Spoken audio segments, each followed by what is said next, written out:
ආදරේ ලොවට හැඟීමක් ගෙන දෙන විශ්මිත හැඟීමක්.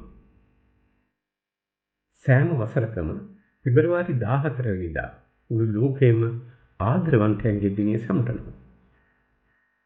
නමුත් ඔබ දන්නවද මේ සොඳුරු සැමරුම් පිටුපස වසර දහස් ගණන් පැරණි අභිලාෂ සහ ත්‍යාගශීලී ඉතිහාසයක් සැඟවී ඇති බව.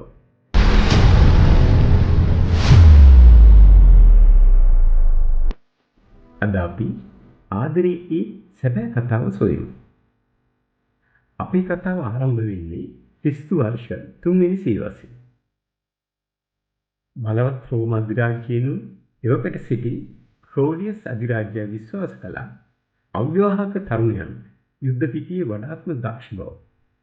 ඒ නිසා ඔහු තරුණයන්ට විවාහ වීම තහනම් කළා. නමුත් වැලන්ටයින් හදගුරුතුමා මේ අසාධාරණ නීතියට එරෙහිව නැගී සිටියා. ඔහු ආදරය කරන පෙම්වතුන්ව රහසින් විවාහ කර දුන්නා. අවසානයේදී මේ රහස හෙළි වී ඔහුට මරණ දඬුවමේ නියමුණා. මරණය හමුවේ වුණා. ඔහු ආදරය මතක කළේ නැහැ. සිරගතව සිටියේදී ඔහු තම සිරගෙදර පාලකයාගේ අන්ධ දියණියට පෙනීම ලබා දීමේ හාස්කම සිදු කළා. තමන්ගේ මරණයට පෙර දින ඔහු ඈට ලියූ අවසාන ලිපියේ සඳහන් කළේ ඔබේම වැලන්ටයින්ගෙන් ලෙසයි. අද අපි පෙම්වතුන්ට යවන වැලන්ටයින් කාඩ් වල ආරම්භය එයයි.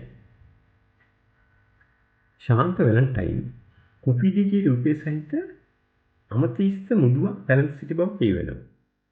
එමෙන්ම ඔහු සොල්දාදුවන්ට දිව්‍යන්ගේ ආදරය සිහිපත් කිරීමට කඩදාසි වලින් හදවත් කපා ලබා දුන්නා. අදටත් හදවත ආදරයේ ලෝක පූජිත සංකේතය වී තිබෙන්නේ ඒ නිසා.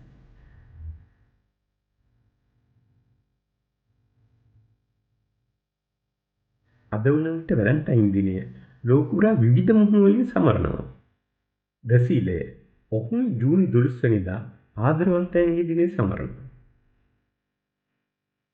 ස්ලෝවේනියාව එහි වැලන්ටයින් පියතුමා වසන්තය සහ මීමැස් පාලකයන්ගේ ශුද්ධවන්තයා ලෙස සැලකෙනවා. ඉන්දියාව මෑතකදී පෙබරවාරි 14 වෙනිදා එළඳුණු වැළඳ ගැනීමේ දිනය ලෙස හැඳින්වීමටද යෝජනා වුණා. අද කාලේ ගොඩාක් වෙනස් වෙලා. රතු රෝස් මල් සහ චොක්ලට් වලින් මේ දවස පිරීලා. නමුත් වැලන්ටයින් දිනේ සැබෑ අර්ථ වන්නේ ආදරය, කැපවීම සහ අන්‍යෝන්‍ය ගෞරවයයි. තෑගි වලට වඩා වැඩි වටිනාකම ඔබේ සැබෑ හැඟීම් වලට ලබා දෙන්න. ඔබ අස්ලි හැමදාම සිටින මේ ආදරණීය හදවතට ස්තුති කරන්න. ඔබ සැමට සුබම සුබ වැලන්ටයින් දිනයක් වේවා.